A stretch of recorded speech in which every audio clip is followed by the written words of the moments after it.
I'm thinking no one's. I think. Yeah, that was weird. That was super weird. I think Alzolay is like because Nico played too many games now. Oh, that's right. He doesn't count as one. He's not a prospect anymore. What's up, everybody? We're live. I'm going to do the theme music intro while we do retweets.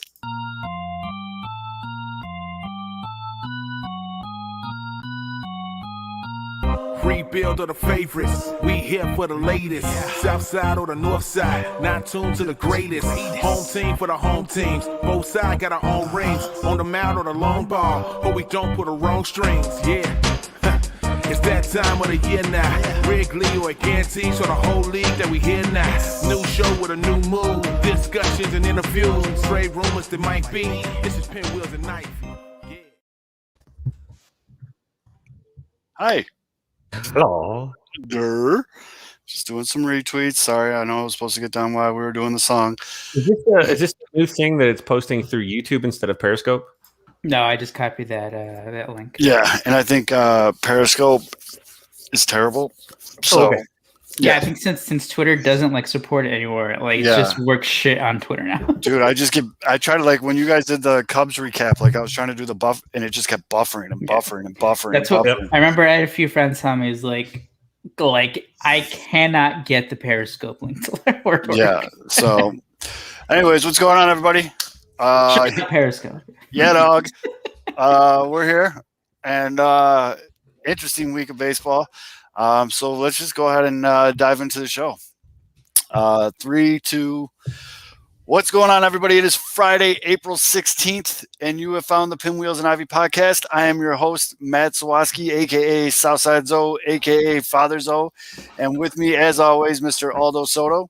I just want everybody to know this is the second straight week we're on, and Cubs cannot lose a game the day we're recording. So beautiful times. I was very confused on where you were going with that. And the good Reverend K. Fitz, as seen on TV. Seen on TV, correct. And yes. I'm going to wear this damn shirt over and over again because Nico freaking Horner has more hits than the entire second base platoon that's actually with the show, and he hasn't played a game yet. No, I need Nico now. I'm on the Nico. Need the Nico. Even. So that's Nico. Obviously, we're going to touch on service time games with Nico Horner. But yeah, we got a lot to talk about. Carlos Rodon throwing a no-no, Tony La Russa making weird lineups, fake fights at second base. The White Sox had a week. It was interesting all around. Oh, yeah, then there was a no-hitter. Oh, yeah, that thing.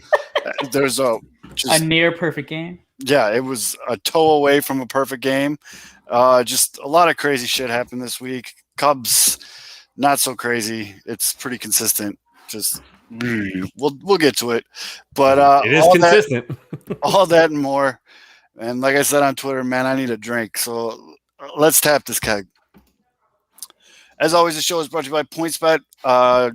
I know you can't download the app in Illinois anymore, but if you got PointsBet, make sure you're still cranking the bets there. They still got the best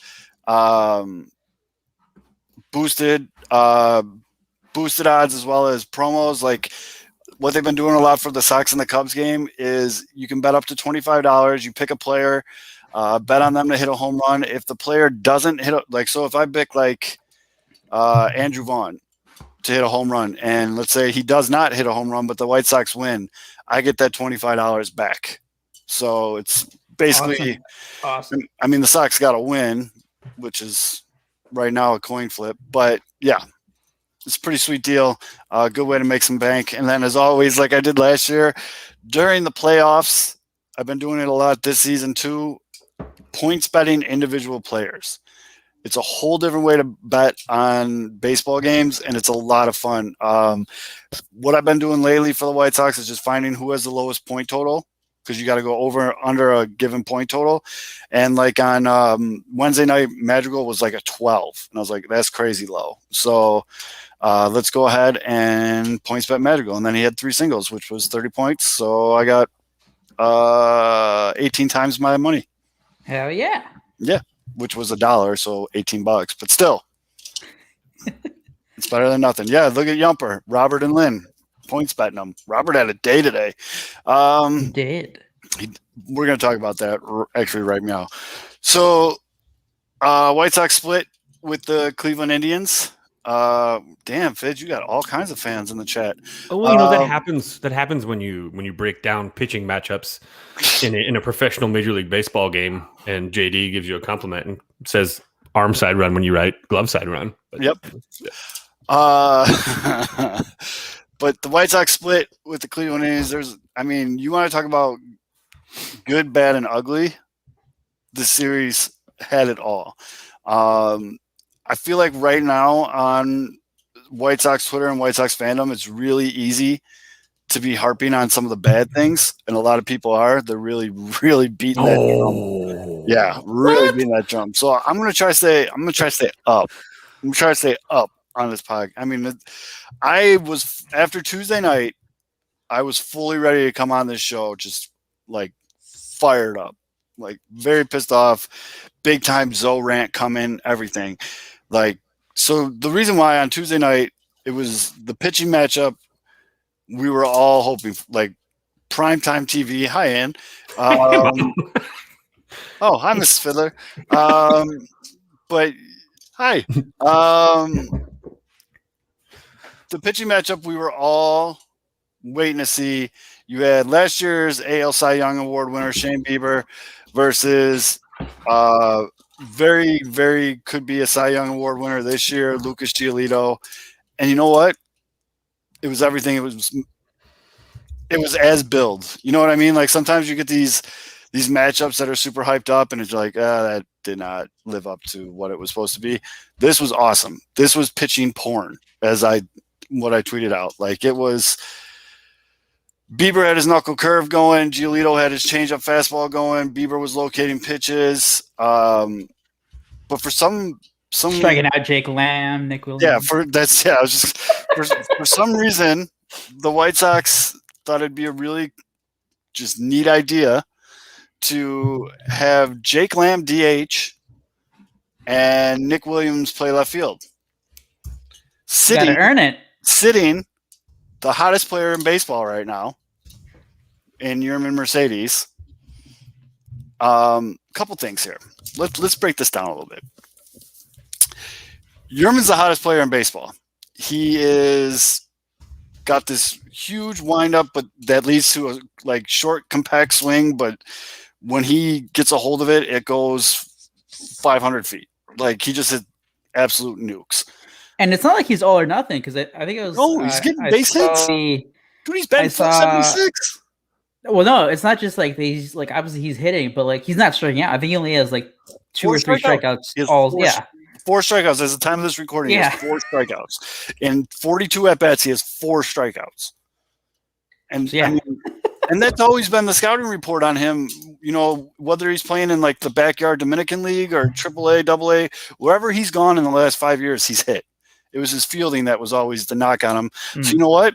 That's a DH. That's pretty simple to me. But for some reason, we're like, yeah, we don't need that tonight against the best pitcher in baseball. You know why? Because we got Jake Lamb. What's up?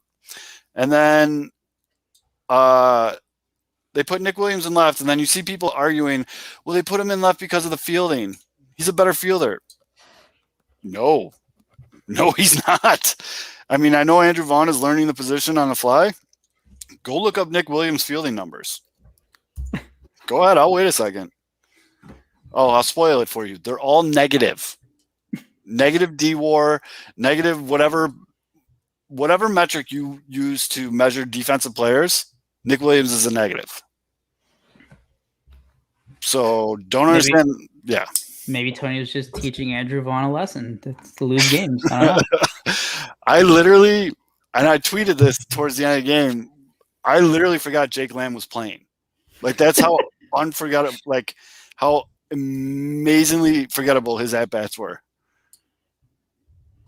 Because, like, it was just, I don't know, it was weird. But game went into extra innings, stupid start the runner on second inning rule, bit the Sox in the ass. I mean, goes both ways on that, but, like, I don't know. What sucks is that, you know, the White Sox are supposed to have all these like hard throwing pitchers, and then we've now seen it a couple times where Garrett Crochet just isn't throwing as hard, and he's not just striking everybody out. So obviously that hurts you when you do start off the 10th inning with a guy already in scoring position, where like heading into the season, you're like, no fucking problem. Like, we'll just have this guy, he'll strike out the side, and then we'll just get a run and win it. Right. Like, Crochet is just, I mean, last year he was throwing like 99, 100 every pitch, it seemed. Right. Now he's like 96, 97, and it's straight, and it's getting hit. And they brought him back into the game on Thursday, and he was popping 98, 99, 100 again. So I don't know if he just needed that little rest. But no, you're absolutely right. On Tuesday, he was sitting mid-90s, which is still good by all means. But against the Royals too, because that wasn't that the other extra inning game. Yep. And so the Sox lost on Tuesday night, and people were pissed. I was pissed. Everybody was pissed. Like, it was one of those games where you woke up the next morning and you're just like, what the fuck? Like, and so Wednesday happens. You got Carlos Rodon on the hill. You're like, all right, let's see if his first game was a fluke. Let's see what this guy can do. Goes out, throws a just beautiful no-hitter. Should have been a perfect game. Apparently, Perez, complete liar too. Oh, I didn't know he had a perfect game going. He didn't move. Hit him in his butt. It's fine. I was mad, but it makes it all that much sweeter that Cleveland was like going out of their way to just try to not get no. You got Nyler, whatever his name is, sliding head first into first base. Jose Abreu, thank God, didn't get hurt. Did him a favor. Yeah, if he just runs. He went in and he lifted and he lifted his hand up. Yeah, he Superman that and missed it, and then, but the big thing for me, I know the big story, the headline, without a doubt, as it should be, is Carlos Rodon. Crazy good story. Came back from injuries and a bunch of other bullshit. Came back from me saying trade him for 3 years straight. Came back from a lot of stuff, and I'll wear it. Carlos Rodon looks fucking awesome this year. He is throwing 98 in the ninth inning. Yeah, that was the huge thing. I think I read. I think Fangraphs did a story that was like on 3, post type pitchers, and one of them was Rodon, and it's like, he's just throwing like 3 to 5 miles per hour harder on everything, and if he keeps that up, he's going to be really damn good. Yeah, hold on. And so far through 2 starts, I mean, he's average. He's like throwing 96, 97 consistently, and as you said, he just kept getting stronger on Wednesday against Cleveland. And I was gonna say, for all you baseball vocabulary people, and I've said this in the chat a few times with you guys because it drives me nuts. He was throwing 98 in the 9th inning. Yes, that's called sitting at 98. Yes. You don't sit at anything in the 2nd inning. So if you hear someone in the 2nd inning go, "Oh, bro, he's sitting at 98," no, he's not. No, you don't sit anywhere until you're at 75 plus pitches in the 6th or 7th inning. Then you're sitting, because that means now you're sitting there consistently when you have run out of some of the gas. Everyone throws hard in the 1st inning. No reliever sits anything unless they're sitting in the pot. Okay, that's it. Sitting, the definition of sitting is what are you throwing 75 pitches, 80 pitches into an outing, 5, 6, 7 innings into a game. That's sitting, and that's why I've heard. No, you're good. The other day in a broadcast say, "Dude, he's sitting at 98." I'm like, bro, it's the 2nd inning. He's not sitting anywhere except in the dugout. Dude, he was getting stronger as the game went on. Like so they kept talking about how competitive Carlos Rodon is. We all know Carlos Rodon's competitive. Like it's always been his thing, the streaming, whatever. But like you could tell, like around the 6th inning, something in his eyes just clicked. It looked effortless. Yes, effortless. That was the thing. It looked. But here, it didn't look like he was throwing he wasn't throwing pitches that felt like they were stressing his body out. Like he looked. He did. He was when cruising. He was like 110. He looked good. Like look at this. Look at this. Ooh. Average velocity by season. Yes, got a little dip here in 2019. This is when he got hurt. And then, I wish my stock portfolio looked like this. Like, this is unbelievable. For those of you listening, are we sure that's not just the summer COVID chart from the outbreak? Right. All right, I have the year-by-year numbers. So, yeah. So, in 2015, when he came up, he was averaging 93.9 miles per hour. 2016, 94.4. 17, 93.6. And then it goes down. 2018 to 92.9. Then obviously 2019 goes all the way down with Tommy John at 91.6. Last year, when he was also hurt, 93 miles per hour. And then through 2 starts, he's averaging 95.5 miles per hour. And the other thing, and it's who says it's Willie, great point. That slider had bite. Tony, I'm going to answer your question. Why even talk about the scrubs? They're garbage because your grammar's garbage. That's why. Oh, grammar burn. Yeah, sorry. But we did. I'm just teasing you, obviously. But I mean, come on. This isn't really a TV podcast, but Scrubs was all right. Scrubs was a good show, actually. Scrubs was a very good show. I enjoyed it. Zach Braff fan. But so highly recommend Scrubs. Yeah. I mean, we have the same like birthday or she's like the day before. I think it's like when Rodon got hurt last year. Like they took him to Wakanda and secretly put on the new Winter Soldier arm. And actually in the dugout, didn't you see they were reading to him out of a red book? They were like toy car, paper airplane. Right. They were getting yes, they were activating him and he got activated and Tony goes, wow, teacher's on this. Actually, Kevin is a teacher. Actually, I am a teacher, but an English teacher. Hence this crap is coming for you. But I'm just messing with you though, Tony. Yeah, dude. Although there fun. Is a difference between there, and they are. I'm just saying. Just Cubs fans are a little. I mean, it's and there's no such thing as first annual. It's inaugural. But Rodon, I mean, that was unreal. And props to Zach Collins too. I don't think he got enough love. Like he called a really good game, man. He called it, and Steve Stone actually gave him credit, like big props in like I think it was the 7th or 8th inning. He called for a fastball out and up, and Rodon hit a spot, led to a strikeout, and Steve Stone's like, that was a great call by Zach Collins. And, you know, for a guy who, I know he's not technically a rookie anymore, but this is really his first full season, like on the roster. I mean, that's got to be a big boost of confidence. He's hitting like shit, but he called a really good game there. Both our catchers right now, in Grandal and Collins, the shift is going to destroy both. They both need to figure out a different way to hit because they're both pulling right into that shift the whole time. The cool thing about Collins calling the game too is, and again, he got 4 coconuts on my coconut grading scale. So he got 4 coconuts for calling a great game and his framing job. He did a fantastic job of setting up. He put his pitcher in a good position, hence the 4 coconuts, not the 3. So yes, I'm using coconut rating systems now. But Cubs got 0 coconuts, by the way, because they can't get a hit. So I mean, obviously, but the other thing on Wednesday night was the offensive explosion. Like, I was sitting there, I'm like, oh, fuck yes, the bats are finally waking up. Here we go. Like, this is the game to turn around. And then Thursday happened. And they kind of, you know, and look at my guy, Alex, which, by the way, love it. There's the stat. I got to have a couple beers with Alex, dude. What up, Alex? Alex, good dude. Collins has awful BIP luck. 3 out of 4 outs yesterday. Had exit velo of 99. He's hitting it hard. He's just hitting it. Like I said, they're hitting it directly into shift. Same thing's going on with Grandal. But that means that requires adjustment. I mean, you could hit the ball hard. There are a couple players just in Chicago baseball that hit the ball hard, but they're hitting it the where they're putting the baseball when they hit it hard. The word is out. People know where to put. You know, I'm not in this. And I can't remember who it was. A couple. Was it maybe what is his name? Cerami was advocating for the banning of the shift. And you don't ban the shift just because someone can't. It's like saying, hey, you can't dunk. Let's lower the rim. Like, no, adjust. Figure out a way to become a better hitter. We don't. When the game goes to these, and the game has done this a long time. It goes up and down. Yes, they moved the mound down during the dead ball era and all that stuff. That's a little different. You know, now they're talking about moving the mound back. You know, some of the things that they're doing is just stop. You're catering because the hitters aren't adjusting because we're at that 3 outcome thing. And it's again, baseball is so sick. Like, this is a fad. It's going to come and go. It always comes and goes. We're going to come back to a slap dick era. Watch. We're going to get back to an era where it's all slap hit baseball eventually because some guys are going to see that there's money in putting the ball in play. And these little guys like the Madrigals are going to all of a sudden become prize commodities because, hey, you want to shift me? Fine, I'll just drop. What did they say? Like, people that drop a bunt down against a shift are batting like 650.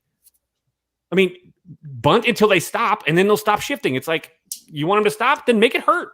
It's like, you want someone to stop doing something, like a company to stop acting like an idiot? Stop buying their product. Stop. You want them to stop shift? Put a couple bunts down. I mean, Rizzo does it a few times, and he gets hits out of it. But when you look at Collins, he's hitting the ball hard.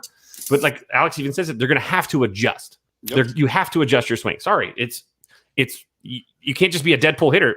We're just going to change the game so it's all dead pull. Like, I mean, it's probably going to change. Like, didn't they put the mound down like in the 60s? Like, so I mean, it's like every 6 years, like they'll change something. But you don't structurally change much. Like dropping the mound down was good. I mean, the mound was like at 24 inches high. That's like ridiculous. Right.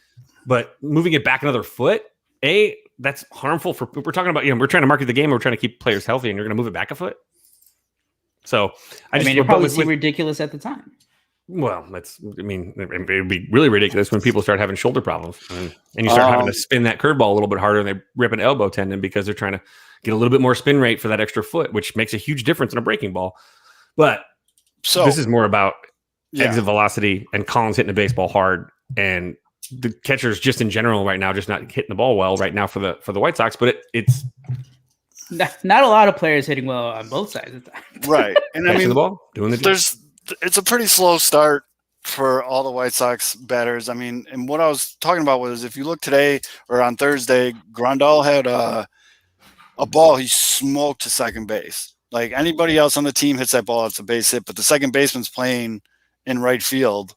So, and Grandal literally has a 0 rating on MLB The Show for speed. So the second baseman can stand out there. I think Grandal can drop down to bunt, and I think he most of the time he'd still be out. He might. But the big name, and I mean, it's getting brought up in the chat.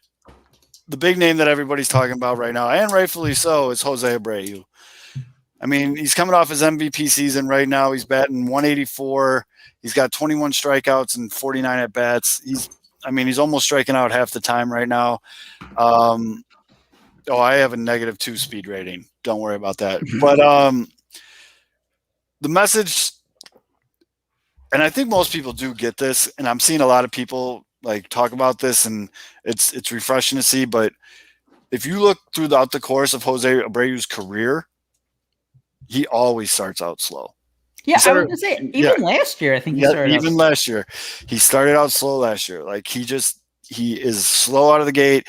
You can tell he's not picking up the ball like he usually does. He's swinging at a lot of low pitches, which is, just seeing the ball. And he even straight up said, he's like, I always start slow. Don't worry about me. And that's fine and everything. But you're supposed to be a World Series contending team. You can't lose a division in April, or you can't win a division in April, but you could definitely lose it. And so, he's in that 4 spot or 3 spot. He's coming up in big situations. And right now it's just not getting it done. And by no means am I putting the White Sox offensive woes on him, but it's definitely not helping. I mean, look you got Yohan Moncada batting 191, Abreu 184, Yasmani Grandal 133, Zach Collins 167, Lurie Garcia 120. Lurie Garcia looks lost at the plate. 129. I think we're saying the same thing with David Bodie with the Cubs, but because of the injuries, we saw Lurie playing a lot more. Mm-hmm. And that's obviously we've always talked about how you want a Lurie Garcia on your team. You don't necessarily want him starting most of your games. That's fair because he's just not that good of a. That's absolutely fair. Here's a good question from Don. We like questions, dude. Light up the chat. Do you think the White Sox will make a trade? Who would you guys want the Sox to trade for? I think we're a little early.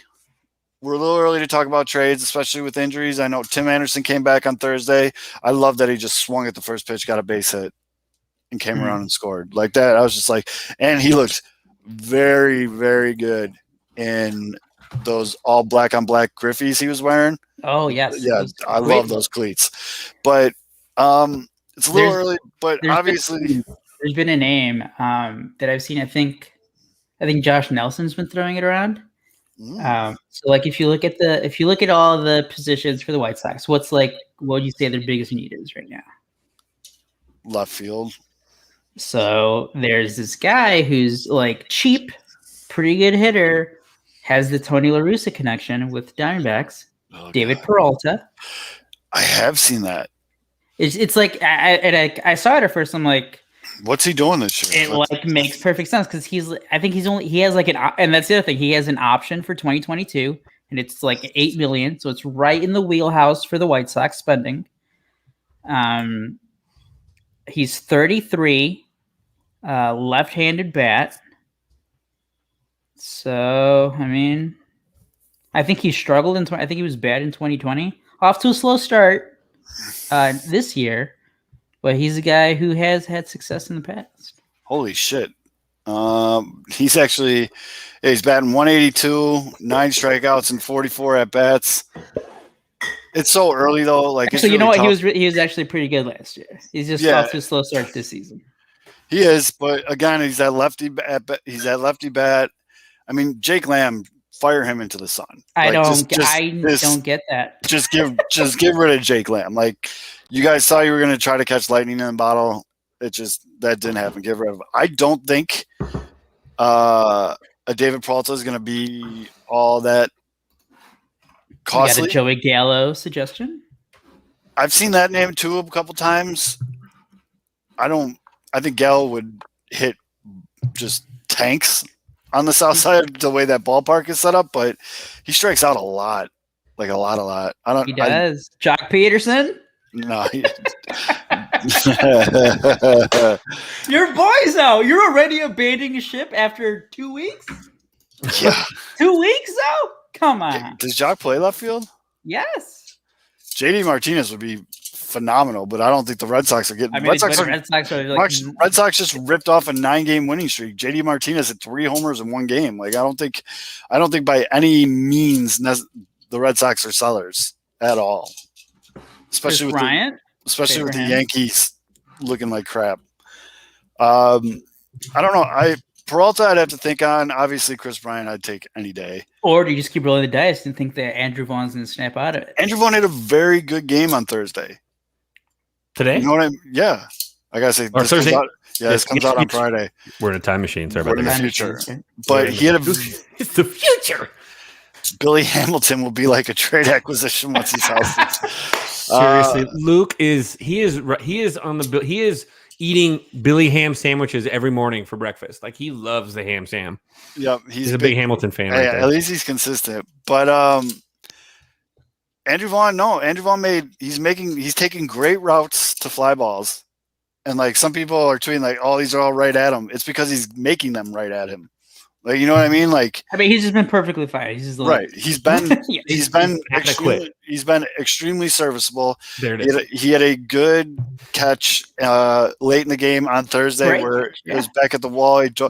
Eloy doesn't make that catch. I'm just going to throw that out there. So does that make it a problem? Hurt I was going to say, is this a problem now? Like, if Vaughn comes out here and plays adequate defense, and then you've got Mercedes just hitting 700 or whatever, and then Eloy's back.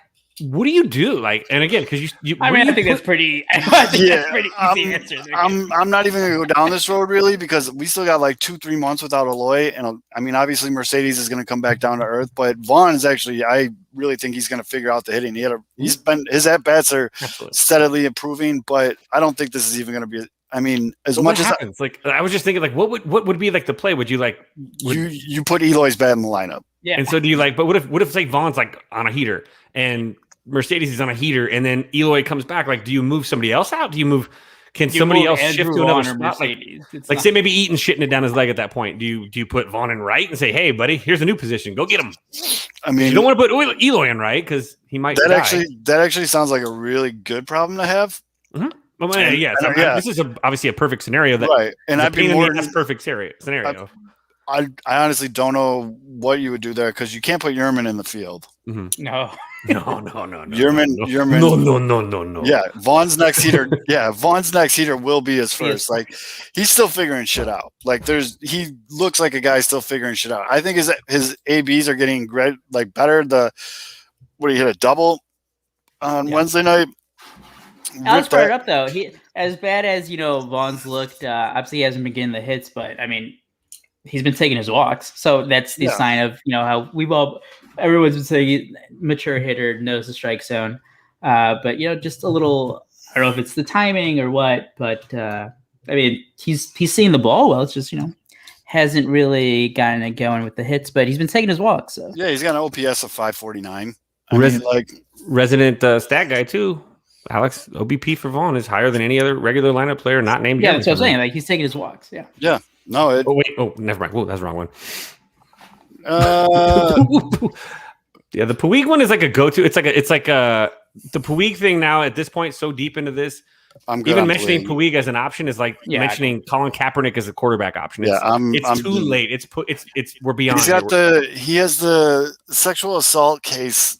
Is like in I'm Charlie not comparing Brown. those two guys, by the way. They're very different. But I just meant like the situations as far as not playing for a while. The now. time, Right. Let's be But, clear on like, that one. It's very different people. Dude, Puig has the whole sexual assault thing, like hanging over his head. Plus, I mean, there's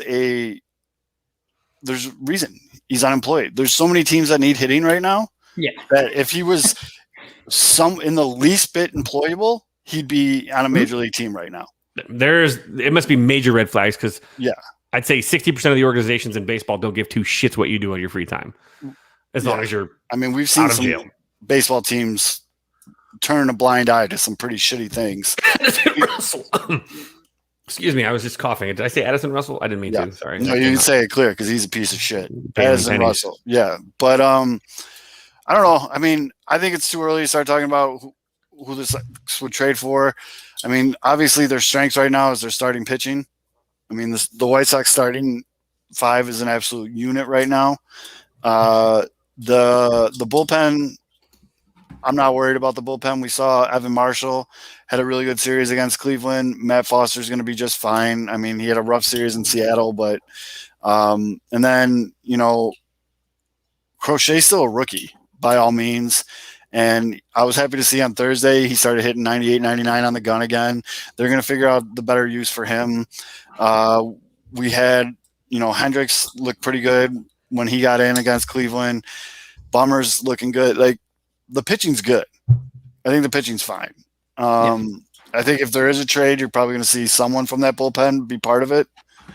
But I don't know. Should we trade Cease yet or wait? I don't really know what kind of value Cease has right now. I mean, he's pitching.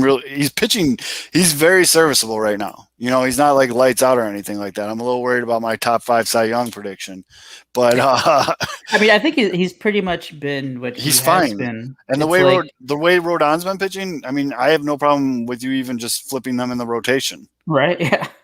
Though honestly, the pitcher right now that worries me the most in the starting rotation is Dallas Keuchel, and it's because I think he's hurt. I do not think Dallas Keuchel's 100%. I think you can see it when he pitches. He's like overthrowing. He's dipping his body more to like compensate for. I think it's his back. I don't know, but like, there's something's fucked up with Dallas Keuchel. Like I just don't think it. Whatever. Yeah, I mean, there's something just. I don't know. No, something's just not right, and you can see he's kind of overthrown. And but Lucas Giolito's been very good. Lance Lynn has been very good. Obviously, Carlos Rodon's been very good. I think they'll be fine. But yeah, and then we're gonna ask this since you're talking about the arms. Mm-hmm. And I mean, we have talked a little bit about it, but now since we have the Banshee Carrie here, who screamed last night like a golden girl when it happened, for you, Zoe, I didn't see that, but I'm glad I did Carrie. it. Carrie. I mean, Carrie. I mean, seriously, I thought someone yoked his underwear up there. It was great to see, though, and this is the point that I'm leading to.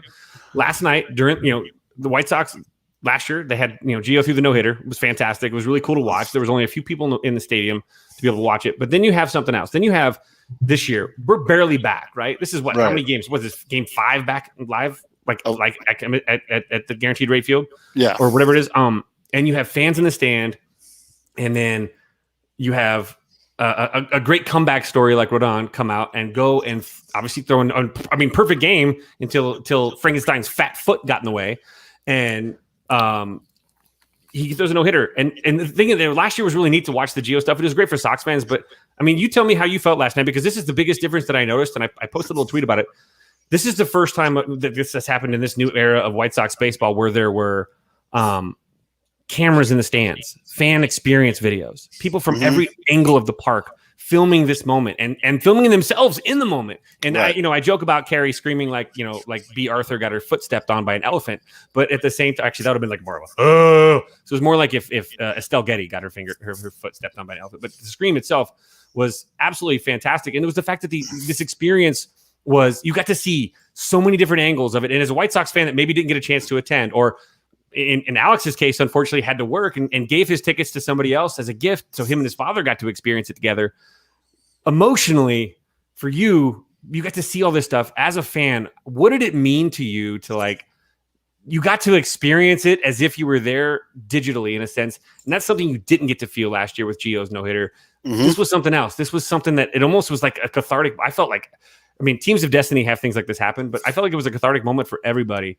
And I mean, what went on through? I mean, how long did you spend just going through video after video after video after video? Because I found myself last night just filtering through all of them. Because I'm so embedded in Sox Twitter. When I watch a game now, I have Twitter on my lap. You know, it's just how it is the whole time. And I love reading, you know, different people's opinions, perspectives. I love sharing GIFs and seeing other people's stuff. Like it makes the whole at-home viewing experience to me like that much better. But the first thing that ran through my head, you know, when after the no-hitter was complete, obviously the first thing was just I was so happy for Carlos Rodon. I mean, the guy has gone through multiple surgeries. The guy had fucking blood in his muscles. Remember that shit last year? Like they're like he had blood where you're not supposed to have blood. Like his shit was jacked up, and you know, cards on the table. I wasn't the most optimistic person in the world when they brought him back this year, and I think a lot of people weren't. And it's funny watching people try to deny that. I'll wear that shit, you know, but so obviously that was my first reaction. Then my second reaction almost instantaneously was I was just so happy for the homies. Like so many people that I've become friends with over the last couple of years on White Sox Twitter, either I've met them in person or, you know, it's strictly through Twitter and stuff like that, got to see that live and got to be there live and experience like the energy and the joy. Like I was at Burley's perfect game, and like I'll never forget how that felt. Like it was just like it's a night I'll never forget, and like the energy in the building and all that stuff. And so to see like all of our uncles from the 108 are in the stands, and like, you know, Alley White Sox and Kerry and you know, Luke Taylor and all these people posting these videos, Dick the Knife, all these posting videos that they're there. I'm just happy for them, man.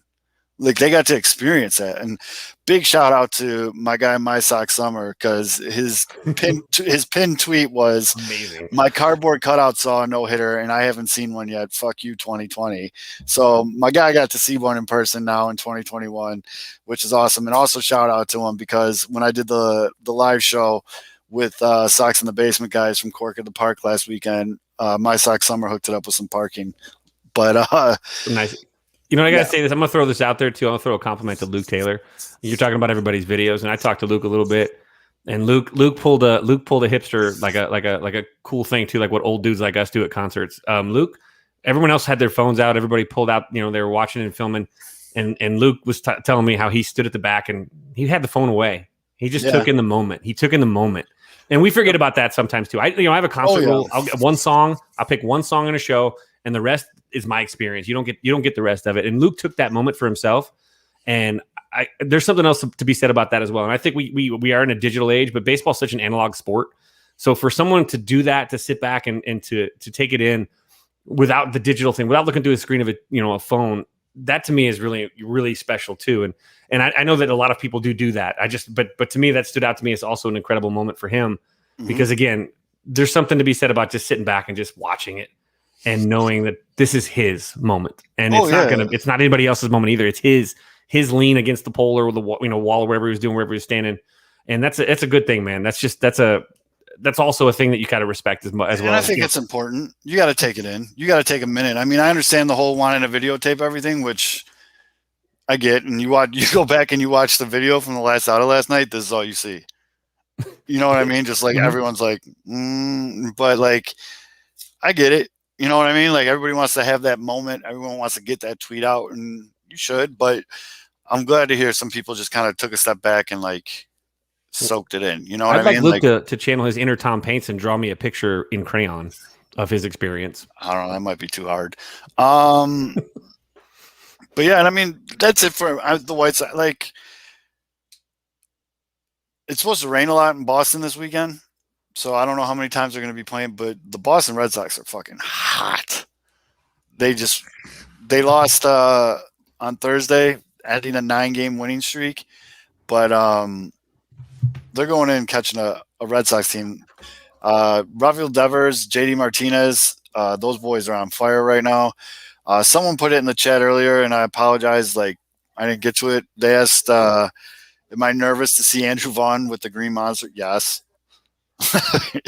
It should make for some interesting plays in left field. I mean, I don't know. I'm confident.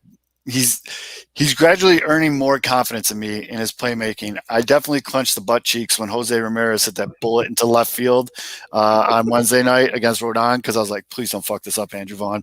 But yeah, man. I mean, I'm good with the White Sox. Slow bats, but I think they'll turn it around. Again, this isn't a 60-game season. It's 162, so you don't have to magnify everything. Okay. But I would be remiss. There's two more guys I really want to touch on. One is Luis Robert. We are watching this guy turn into a superstar right in front of our eyes. The way that we already knew he has the skill set. We already know the dude is almost as muscular as me. We already know that, like, he's short. He's almost there, just there. I mean, a couple more bench press, whatever, he'll be there. But we're right there. But the thing that really stood out to me, especially on Thursday. So, Fids, this is real easy, and I know you're going to answer. If you were pitching against Luis Robert right now, what would you throw to him? I would probably use all off speed away, soft away, and then I would occasionally, if he gets a little bit comfortable dipping over the heart of the plate to try and readjust, I would go a little bit hot upstairs, up and under the hands, and then I'd go back on the outer half. That's you go out to go in, and then in to go out. Yeah, but that's the report on Luis Robert. It's clear as day. You bust him up in the hands, and then you just go low and away with the slider, curveball. Change his eye level, and then move his feet a little bit. Yes, but he still does the swings that just they piss me off so bad when he swings at that low and away breaking stuff, and he just kind of is like, nah, and you're like, fuck, dude.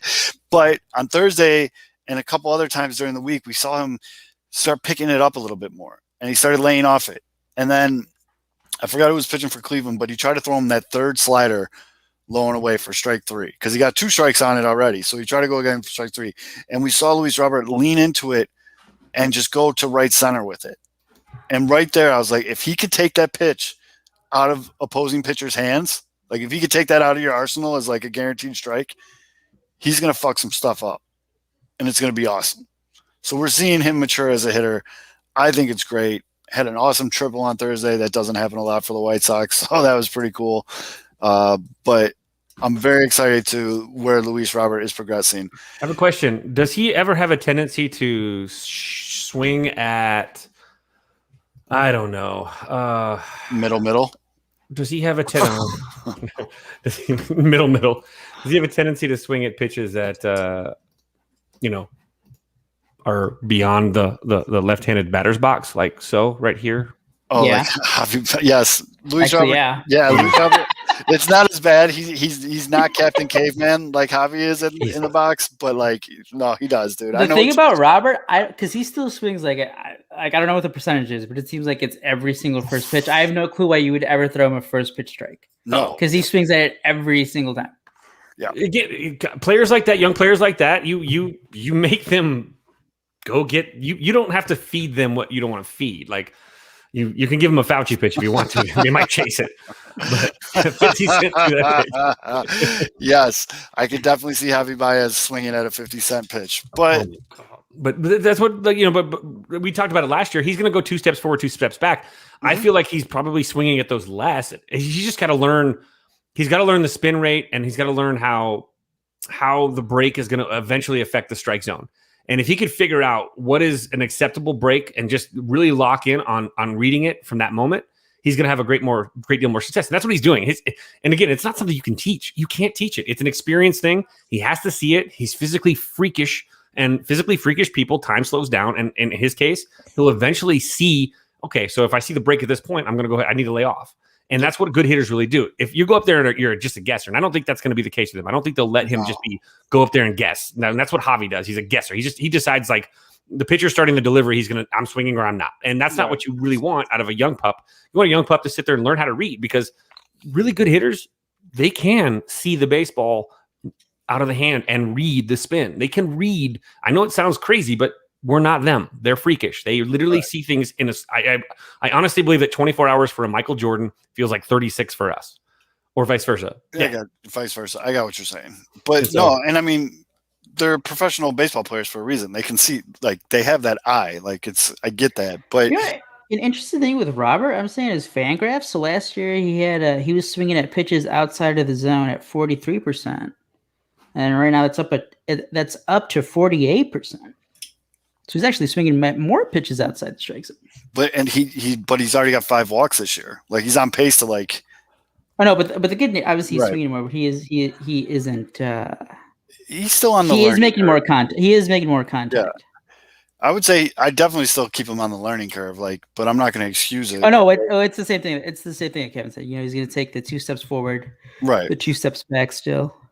And then we can't get through a show without me talking about batting 282, Nick Madrigal. Slow start for him too, but he had a pretty good series against Cleveland. 3-hit game on Wednesday, followed up with another hit on Thursday. Dude, I see all these people on Twitter crying about his exit velo. Don't give a shit. He's not a power hitter. I don't need him hitting 115-mile-an-hour bullets. I just need to hit him. I just need him to hit the ball and get on base. And right now he's batting 282, which is only behind Yerman Mercedes for everyday players on average on this team. But his OBP is 364. His OPS is 671. He's only struck out once. I like that he has 3 walks. It'd be a little nice if he walked a little bit more. But it seems like his approach has changed a little bit. And where we say Luis Robert, don't throw him a strike on the first pitch, it's going to give me a fucking aneurysm if I watch Nick Madrigal take a middle first pitch again and just not even flinch at it. Like, I don't know. He does, but he's Nicky 2 strikes. He is Nicky 2. It's weird, but let's he wants 2 strikes on him. Call me crazy. What if he took the 2-strike approach when it was 0-0? You know what I mean? Like, what if we didn't wait till it was 2 strikes to zone get him on the phones, though. I don't know. And some of the things, like, I get, like, he's a big timing guy. And we saw who's the goofball in Cleveland with the glasses. He came in and started doing the Hideki Nomo to him and stuff like that to throw off his timing. Oliver Perez, the lefty? Yeah, he started doing all kinds of crazy shit. But, let's change. I wouldn't be mad if his nickname changed to Nicky No Strikes. Nicky No Strikes. But he's spraying to off fields to kind of Fizz's point at the beginning of the show. Like, they can't just shift on him. Mm-hmm. He's putting it all over the place. He's getting infield singles. Feed me some infield singles. It keeps the lineup moving. That's his job. His job isn't to hit 300-yard or 400-foot tanks. He very well may be changing the game. His Nicky Ambush. Ooh, that's a good. Ooh, I like Nicky that one. Ambush. Print the shirts. But he's doing what we want him to do in the 9-hole. And now that you got TA back leading off, let's go. You know what I mean? Like, and the defense has been somewhat solid. Like, it's coming along. He had a play on Thursday. He should have let TA come in and take that, but you know. Yep. Oh man, did we just get burned hard? Why? He only has 1. Whoa. Wow. Yep. Never mind the 4-figure downloads we're gonna get on Friday when this actually comes out. Drunk idiots. This is water. Man, you are just. I don't know what we did to you, bud. But anyways. Wait. Did I miss something? Drunk idiots. My God. Jit. Yep. I mean, that was a classic just fucking roasted. Does I think Nick Madrigal only has 1 swing and a miss too. Oh yeah, I saw that this whole season. Like, he's only swung the bat and not made contact once. Like, that's insane. He has 39 at bats. and he's only swung and missed once. Wait a second. Is a dude that's on Facebook right now? Don't even address it. Twitter Don't even address it. Don't even address it. We're not feeding the trolls. And he's one of yours too. No, I know he's one of ours, but we don't claim all of them. No, what are yours, Kevin? Because he probably thinks Javi's awesome, and he thinks runners in scoring position is awesome. Oh, there you go. But I don't want. This is why I've waited. Like I've been kind of dragging my feet to talk about the Cubs because. This is really good news that's come down the line today. This is pretty funny. He got you guys good. P and I had a good run. Say hi to Eloy up there for us. That was awesome. Hey, I don't want to mess with a Texas Hold'em pro. Anyways, Cubs are struggling at the plate, man. Clubs just a little, though. Just a little. I'm trying to be nice. Before we get negative, we need to make sure that we announce this. I'm trying to be nice. Big country, legend of all time, Andrew Chafin. Is he good? Today was able to go through first class motors direct, and he finally got himself. He got himself a beautiful. Beautiful. I mean, is this a Corvette? I don't know. It's it looks like a Corvette, like a hardtop Corvette to ride around town in now because his truck's too big. So this was a big moment because he's been looking for a new car because his truck apparently is too big.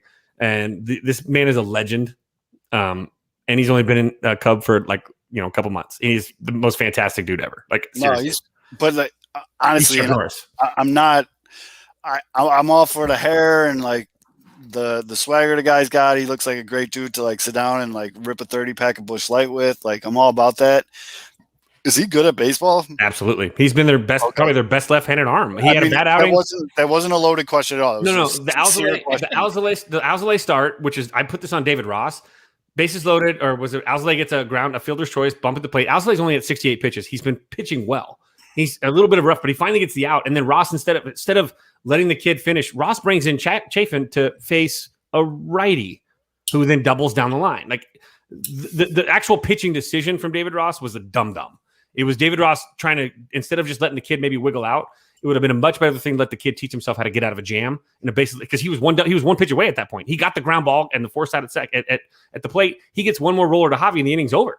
But it's against a righty matchup. The kid had good movement. He had a ball that had, again, glove side run, which could have really been someone rolling over on a regular fastball tailing away.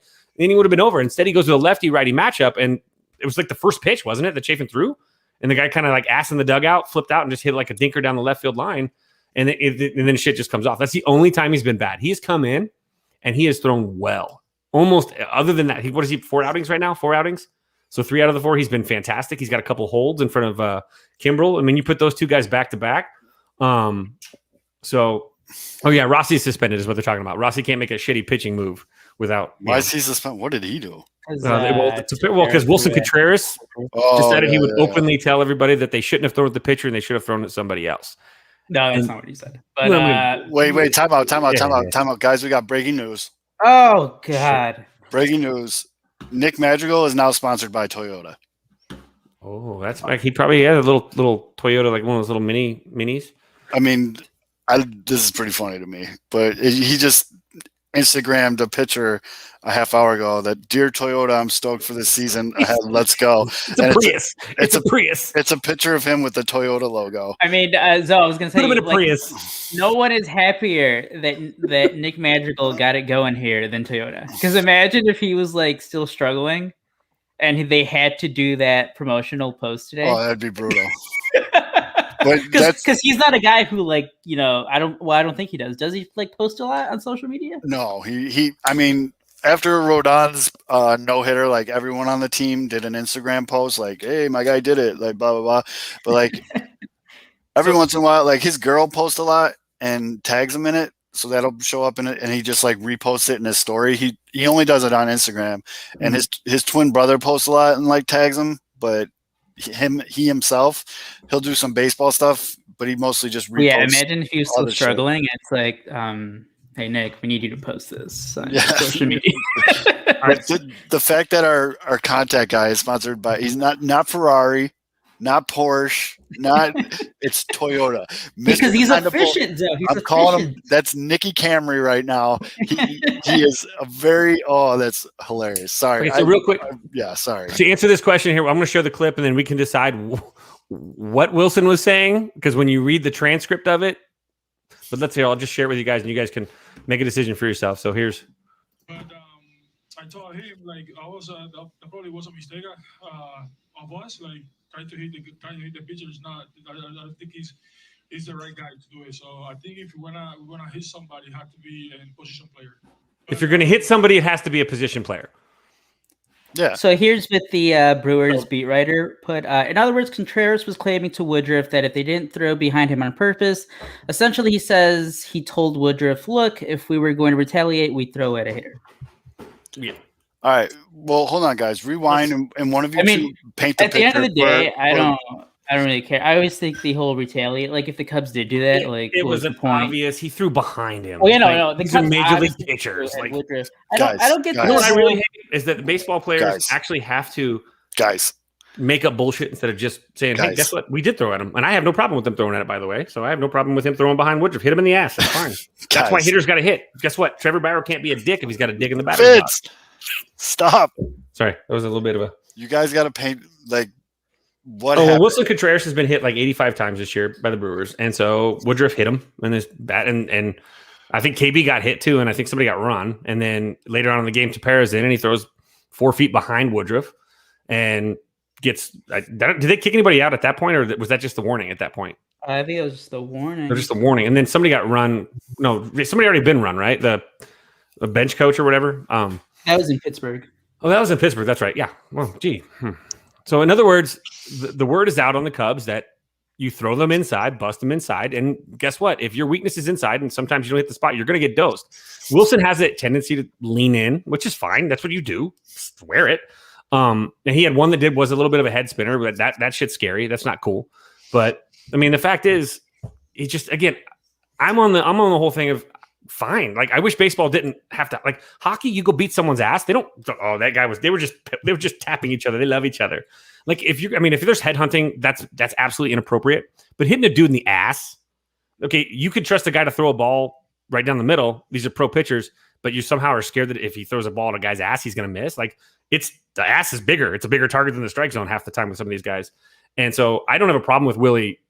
My problem is I hate that baseball's to this point where you have to like bullshit instead of just saying, totally, dude, don't be a dick. Don't hit our guys. We won't hit your guys. Like, in fact, I wish you could say that. Like, but instead they play this stupid coy game because baseball has softened up so much where it's like, now I have to pretend like I wasn't doing what we all know what we're doing. Everyone in the whole ballpark knew at some point someone was going to either wear one or there was going to be a message pitch behind their back. It happens. It's the game, man. And it's not like again, headhunting, not okay. Throwing at someone's chest, not okay. Throwing a ball at a dude's butt, I'm sorry. There's a lot of meat there. In fact, and hitting or love handle, or a calf. You're not gonna, don't throw again. You don't throw towards bone. You don't throw towards face. You throw towards meat, and then you leave somebody a good old bruise. And and Wilson takes him gets hit all the time anyway. But the retaliation stuff. That's the stuff that bothers me is that you shouldn't have to try and bullshit everybody. It makes you more of a liar. It makes you a liar. It makes me look at Wilson and go, I can't trust anything you say because you're lying here. What else are you lying about? Instead of just saying, Wilson would have been like, but he didn't lie, actually. He told the truth. So he just shouldn't have to hide from it. Well, obviously, I mean, whatever they quote, I don't really care. The Cubs, like, I wish I cared about these things. I don't care. The Cubs are bad. The offense isn't getting any better. Javier Baez is still bad. He hasn't made any adjustments. But see, here's the thing about Javier Baez. I know we've been going at it for like a year and a half. But since May of 2019, right? He's been. But terrible. like Javier Baez has he's had terrible plate discipline since he came up. Like this isn't anything new for Javier Baez. I don't care that Javier Baez strikes out almost like now. It's like right now it's like at like 45% or something. No, it's like in the 60s now. He's whatever it is. Javier Baez is always going to strike out a lot, but like I need him to like hit the fucking ball when it's like over the fucking plate, which he's just hasn't been doing for like a year and a half. Mm-hmm. So like that's obviously the real issue. And if you can't, if like he just lost the bat speed just like that, well then I mean he's not going to get a deal with the Cubs, which is fine because I mean you can't pay for a guy who just can't fucking hit the ball because he has to slug and he hasn't been. Shit gets old too. Shit gets old when you're a freakish athlete and you're young and you can make mistakes like that and still physically do it. He's right, not, like it's the bat speed. He's just lost it, I guess. It's not there. He's going to have to adjust, or he's just another wash. Like he's going to turn into a wash.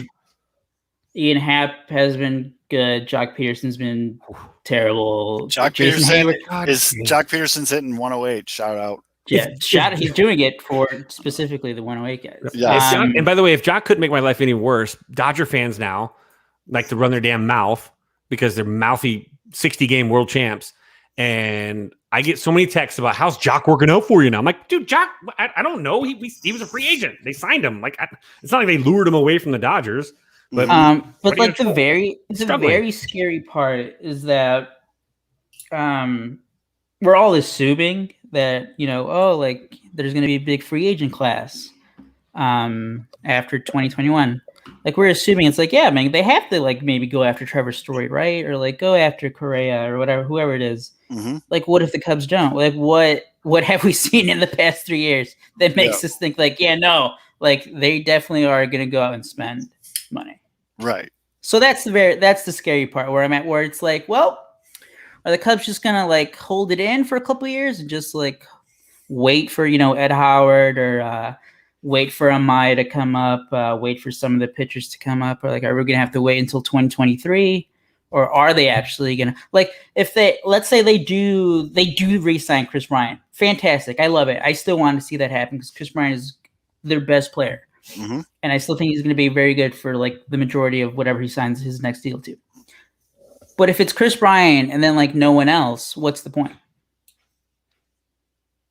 Like what's like they're just going to be bad because it's not like they have like Ian Happ. Love Ian Happ. Love that he made the adjustments when he started 2019 in the minors, came back, was fantastic. 2020 shortened season was fantastic until he got like that fell tip off the eye. But I mean, that's a guy where he has a lot of David Bodie tendencies where he has a lot of swing and miss. Yes. And he gets exposed a lot on those like fastballs. And we're seeing, and he's one of those guys where like he just gets attacked in the strike zone. And for whatever reason, not just Happ, but up and down the lineup, the Cubs have the worst contact. It's literally since Fangraphs has like since they've taken down the data on teams, I think goes back 20 years. The Cubs have the worst contact rate for any team since like the fucking millennium. It's awful, and they Isn't don't it the have worst offensive start since like 1906. Yeah, no, it's awful. Like, it's everything about it. They can't get hits. David Ross keeps saying it was like, oh, we're too home run dependent. I fucking wish the Cubs were home run dependent because they don't hit enough home runs. They don't hit the fucking ball. I wish they were home run dependent. Brian has 3, Baez has 3, Contreras has 2, and then Happ, Peterson, Bodie, Haywood, Rizzo, they all got 1. And here's the sad part. This is so sad, is that KB's having an okay season. He's not having a great season. He's having an okay season to start to the season. And he is heads above everybody as far as production is concerned. He has, 7 or 8 extra base hits. He has one more double, I think, and he already matches last year in 2020. And I think he has one more homer and he matches last year in 2020. And it's only been, 100 less at bats already? Like this is good. This is okay, KB starting to figure it out. But the thing is, KB shouldn't be like, we should honestly be wondering, man, I can't wait for KB to finally heat up too. But right now it's so bad all the way across. And this is the problem that I have. It's the 8 hole that's killing me.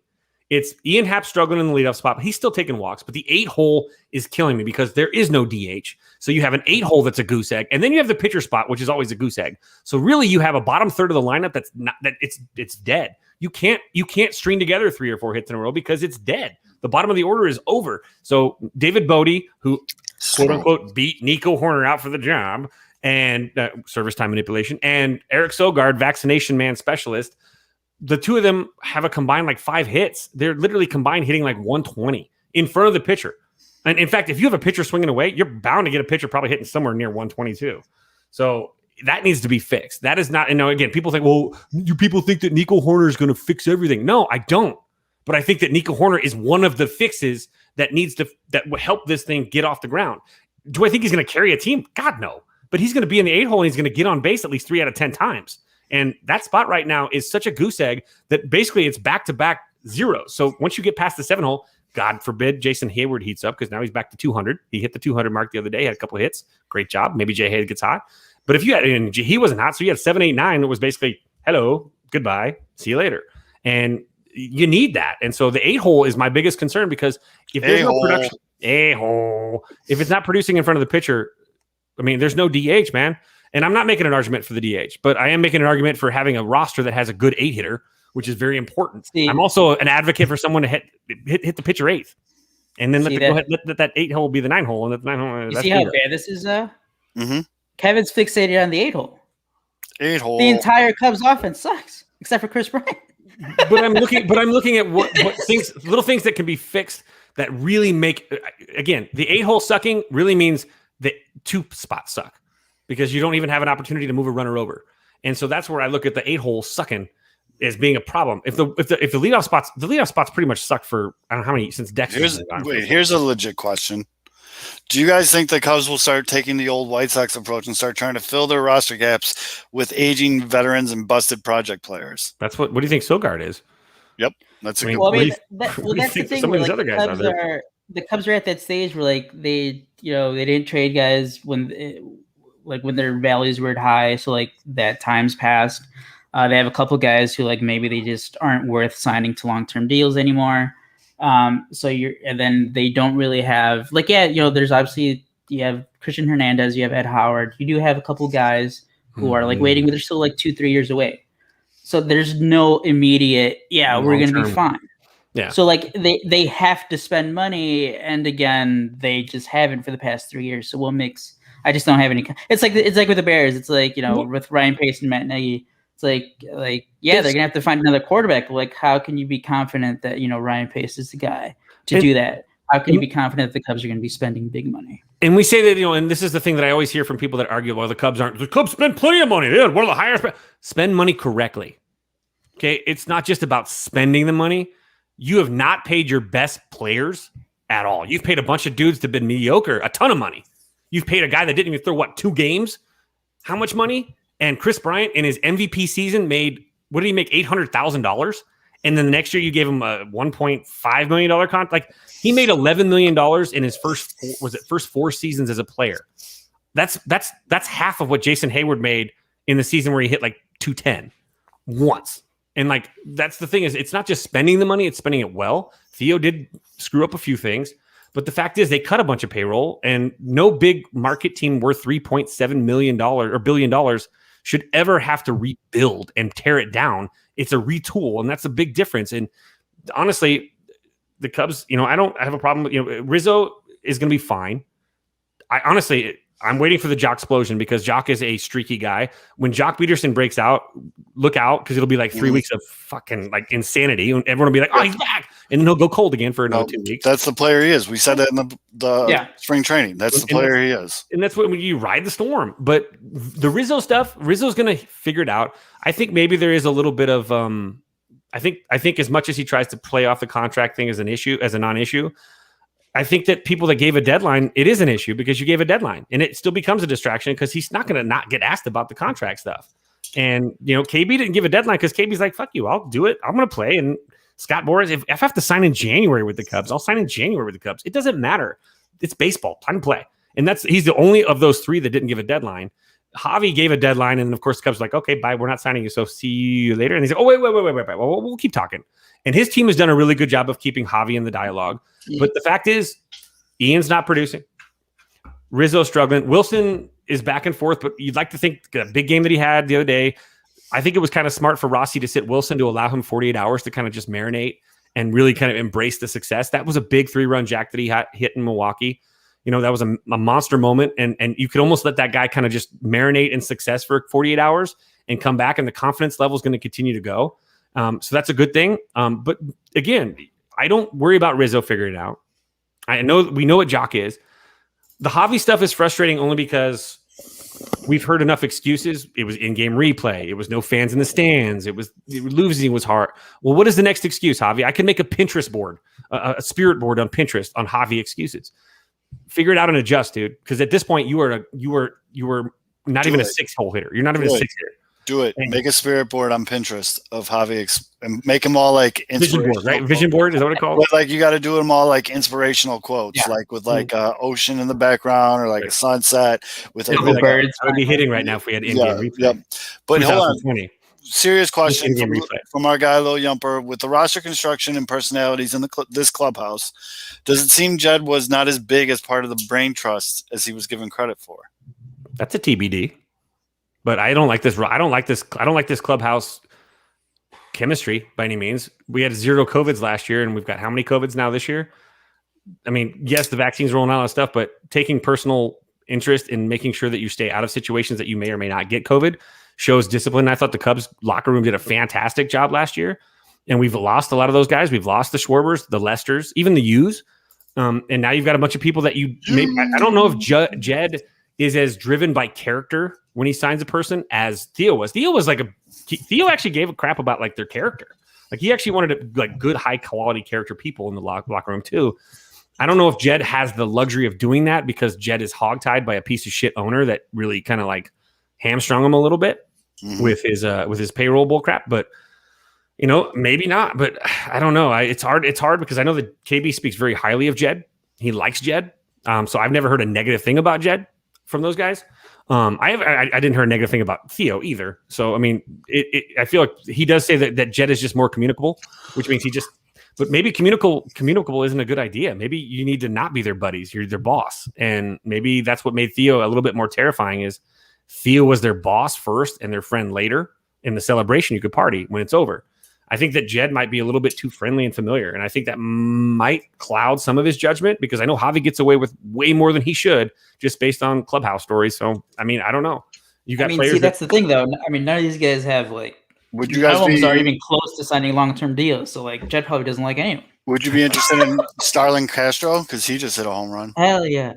He just hit a home run right now. Put him at second base right now, baby. Let's go. Here's my question. Hey, Aldo, would you take quality Javi or like this Javi, or would you take Starlin back if you could choose right now? Like this Javi. I'd still take Javi from 2 years ago. It's just hilarious that we're having this conversation. I mean, Javi Myers is still a Gold Glove shortstop. Okay. I mean, was that a serious question? I don't know. No, I was just. I mean, honestly, because you got a guy like Starlin Castro that has always shown pretty good plate presence offensively. I think there's a reason why Starlin Castro has been like on 5 teams since the Cubs. So. Well, he's a flake. That's obviously. Well, because he's just not that good. Starlin can still pick it, but yeah. He's not, I mean, did you not hear me just say he hit a home run right now? I mean, I did say I'll take him over what the Cubs have at second base right now. Right now, yeah, I would take Steve Sachs at second base. Give me Danny Mendick. Even if he does get picked off. At least he got on base. That was brutal. The real fix of that is Nico. Oh. We know that. We know it. We know the fix is there. But Nico's sitting in a hotel room right now in South Bend with 3 other roommates eating Domino's pizza every night on a $10 a day meal money instead of being with the big club and helping the big club out. And I can't take anybody in the Cubs organization serious if they say that they're really concerned about winning when we know for a fact. Again, this lip service gaslight bullshit drives me nuts. Same thing with Willie having to pretend like it wasn't on purpose, or in this case, pretending like it wasn't a service time decision to send Nico down. It's just the disingenuous bullshit. That's not part of the business. I look at Andrew Vaughn. I see White Sox fans saying, "Why haven't they sent him down? Let's save his service time." And I'm sitting there going, "This is if he can help your ball club in any way, shape, or form, he needs to be in the goddamn roster. Period." It doesn't matter. I don't think they were being get a chance to bring Nico up, and they were just kind of making fun of Tony La Russa not putting him in the lineup. But yesterday they had an opportunity to bring Nico up to make maybe a fix. Who did they bring up? Vargas, baby, left-handed bat. When's the service time bullshit over? What's that like? It was like 28 days. I'll get the count. It's got to be soon. It's like early May. It'll be like right before the spring, the actual season for AAA starts. So the Cubs aren't stupid because they did it the day after KB's service time was up. I don't think. I think they'll do the wait a week, and then pray that somebody gets like banged up, and then they can excuse it a little bit. But they're because of what happened in Seattle with the Seattle guy openly admitting Here it is. I got the answer. So Nico Horner has 1.02 days of MLB service time, or I think that's 1 year, 0.02 days of MLB service time. So the Cubs would need to keep him in the minors for 36 days to avoid him reaching 2 full years of service in 2021. And that was at the beginning of the season. So we're now 36. So early May.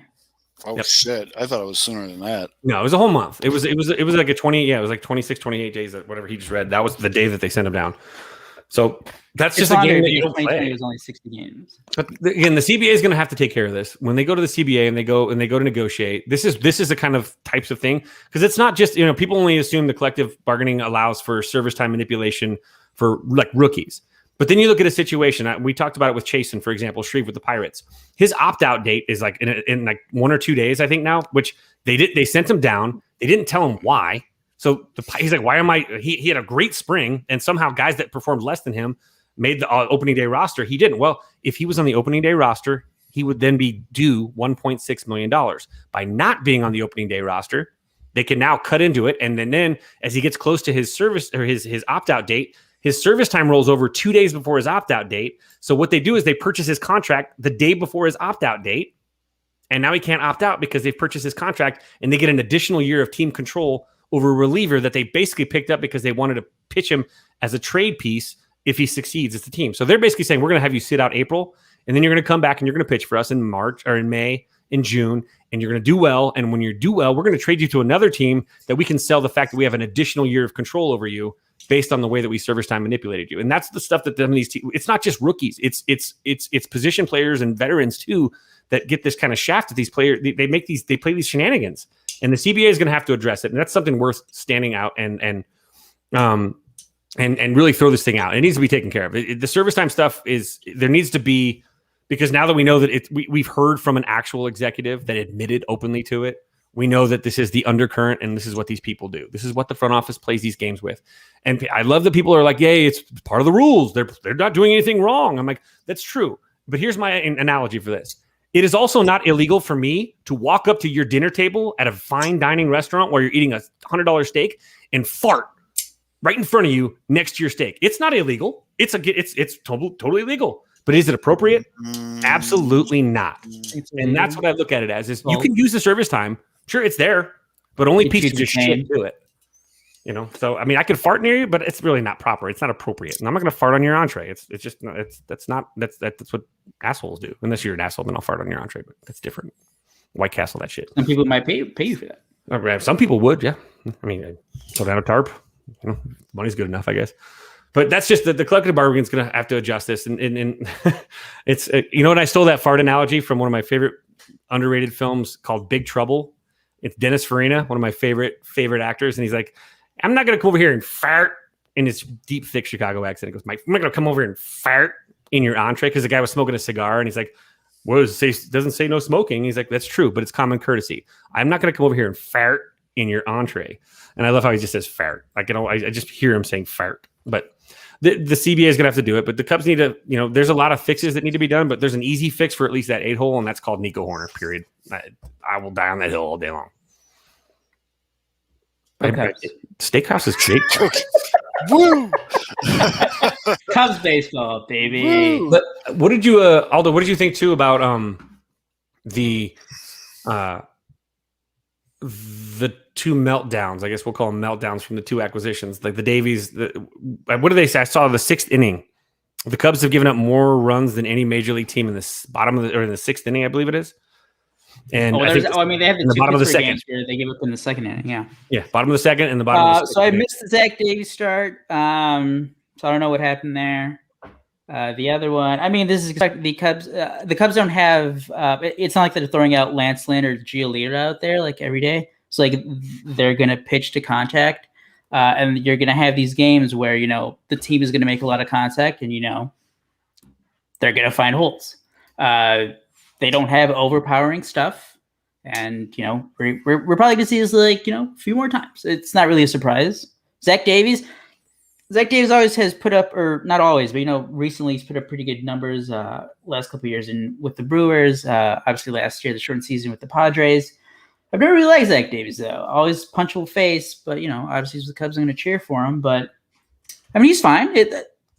He's gonna have some of these, but I mean, he'll be fine. He'll even out throughout the year. He'll be a solid pitcher. Maybe he'll be an extension candidate. I don't know, because the Cubs need pitching help because they just don't have that many coming up to the system right now. So and he's fine. Trevor Williams, I think that's who had the other meltdown. I mean, it's gonna happen. I hope it mattered more. The Cubs scored 2 runs, or they had 2 runs combined in those games. Both of our teams got a tough week coming up here. Cubs got a weekend series in Atlanta.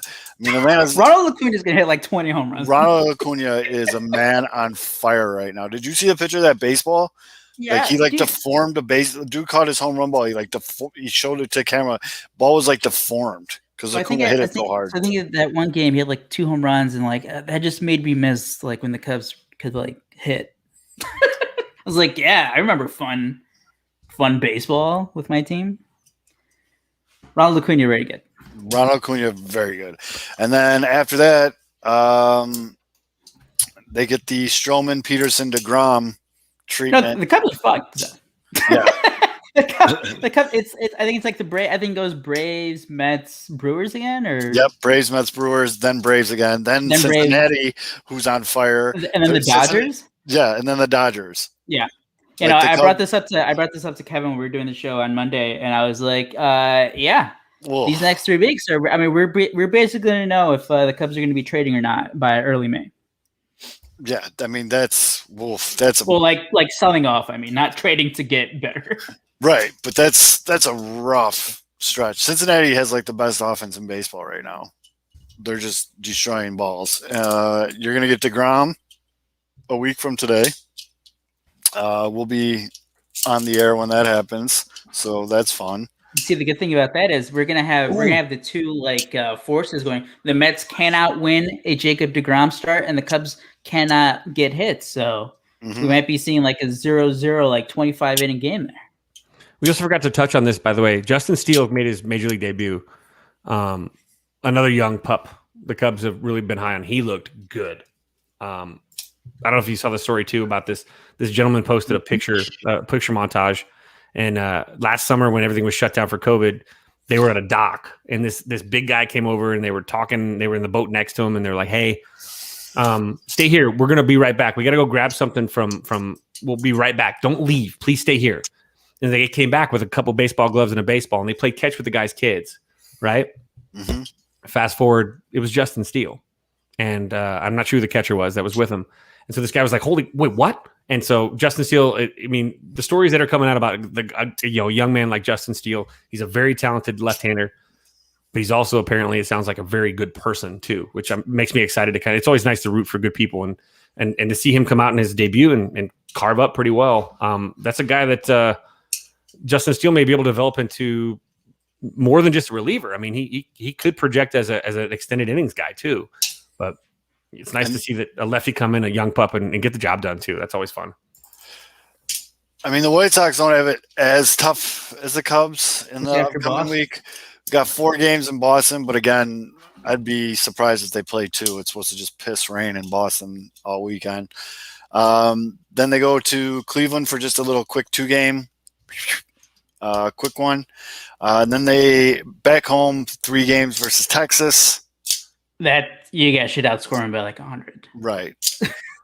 I mean, Dane Dunning revenge game. Gotta watch out. It doesn't look like they're going to see. Oh, actually, the Friday, April 23rd game. It's lining up to be Dallas Keuchel versus Dane Dunning. But, yeah, I mean, the Sox got all fandom aside, I'm taking the Sox schedule over the Cubs in the upcoming couple weeks here. Wait, is this real? Is this a 10? Did I see a 10 a.m. for Monday? What? Yeah, 10 a.m. Rodon versus, and it's Carlos Rodon versus Nathan Eovaldi. I mean, that's a good pitching matchup. That's pretty good pitching matchup. I mean, I love it when they have day games because I can just do my thing and have it on in the background. But like, fire up the mimosas, Kevin. A little brunch. 10 o'clock game. Damn. So they got a 6 o'clock start time on Friday, 3 o'clock start time on Saturday, a noon game on Sunday, and a 10 a.m. game on Monday. They just keep rolling back. It's Patriots Day. Okay. That's okay. That makes sense. Mark Wahlberg's going to make a movie about it. It's going to be awesome. But yeah. He'll play JD Martinez. Yeah, they do it every year. It's actually really cool. I mean, it's a big celebration of the city of Boston. But who we got pitching that game? Yeah, like I said, Carlos Rodon, Nathan Eovaldi. That's a good pitching matchup. Carlos Rodon, White Sox ace. Who's the odd man out when lineup when Engel comes back? Engel, Vaughn, Mercedes. I think I don't know. Actually, you can't take Adam Eaton out. He's one of the best hitter on the team right now, outside of Mercedes. Can't take Mercedes. I mean, we're gonna go back to like Vaughn versus Engel. Yeah, I mean, defensively, Adam Engel. But Vaughn, you got to get a Vaughn the at bats. I mean, I think Sox fans can stomach that one though, because we're not talking about Nick Williams. No, we're talking about a guy who actually is good defensively. I mean, I hate seeing it because I mean, you're talking about a guy's career, but like people were dancing on his grave when he got DFA'd. I mean, again, there's a reason why he was DFA'd. Like, right? Oh, he should have been there in the first place. Exactly. That's the other reason why they like when Engel is back, hopefully soon. DFA Jake Lamb to make room for him. Like, just get him. Don't even make it an like. We were joking about it on Twitter. Like, you got to completely moneyball it. Oh yeah, so, you want to play him? Well, you can't because he's not on the team anymore. So when Engel does come back, we really are going to see how much power Tony has, because it's either going to be Danny Mendick, not Tony's guy, or Jake Lamb, Tony's guy. Yeah, Jake Lamb needs to go. I've said it on the show before about other people. I will drive Jake Lamb to O'Hare. Like, Jake Lamb's got to go. But Alex brings up a really good point. Eaton's been a really good hitter, but his splits are terrible. So then I think that's the answer to your question, Dan. We took the long road to get there, but I think you see an Eaton, Engel platoon and right, like we all expected going into this year, which I'm good with. I feel that's a pretty strong platoon. You know what I mean? His WRC plus of 9 against left-handed. Oh my god! Jack Peterson numbers right there. I didn't know it was that bad. Jack Peterson against everyone though. Sadly, there you go, Aldo. There you go. Well, I mean, I was just saying, like, who's going to stay on the roster? Yep, fire Jake Lamb into the sun. But he's saying that Danny Mendick has all those options, so it's probably going to be Danny Mendick who goes down. His at bats are just so like. It just like you don't get excited at all. Like there's not like that. Ooh, he might do something here. Like you're just like, just hurry up and strike out, dude. He almost did hit that home run. Hurry up and ground out. Like just hurry up and get it over with, dude. But there's no excuse for the White Sox to have an automatic out in their lineup this year. And Jake Lamb. And it was tough without TA. And then when that game was when you had like. I know it's like too much like lineup. Like this was like 2 games ago, but like Nick Williams batting 5th. Like what do you? I mean, what are we doing here? It's just that was just. I mean, if you're gonna put him in the lineup, cool, not 5th. Like, what are you doing? What? And I actually thought I was like, oh, Nick Williams, he's fast, but then like he's not even fast. I didn't get it at all. Like I didn't know what he had, but yeah, and I mean, look at Engel. A WRC plus of 9 against lefties, and then he has a 171 WRC plus against righties. He's just ripping gap shots against righties. So, yes, just platoon him. Let's go. I'm in. 100%. But, Fidge, you doing your Golden Chode or whatever you guys call the show? Golden Chode. We'll stick around a little bit. We'll stick around a little bit. And Pete, I don't know if Pete's going to be able to join us. We're actually going to be shifting. We're going to be creating it a little bit more we're going to do a Sunday night thing. We're going to actually move that to Sunday night because this gets a little bit tiresome and it's a little bit exhausting between podcasts. So we're going to do something on the side because Pete really wanted to do something. So we're going to change the tainted glove or whatever the hell it is, to like a Sunday night thing, a concept. We're going to put together a concept, but I like coming on here and just talking with everybody else anyway. So I'm not going anywhere. But by the way, Dylan Cease is available for Friday. Ooh. Okay. I mean, they just said he had symptoms. They didn't say he had COVID. I mean, they're being overly cautious this year, as they should. I'm all for it. It's fine. Wiped out half the Astros lineup, but yeah. I mean, I hope he's great. I mean, he's been pitching really well, in my opinion. He just still has that one shitty inning. Like, just get rid of that one shitty inning, and he'll be a very good pitcher. But all right. Another full week of baseball. Make sure you're following at Pinwheels Ivy Pod on Twitter. All of our individual handles are in the bio, so give us a follow as well.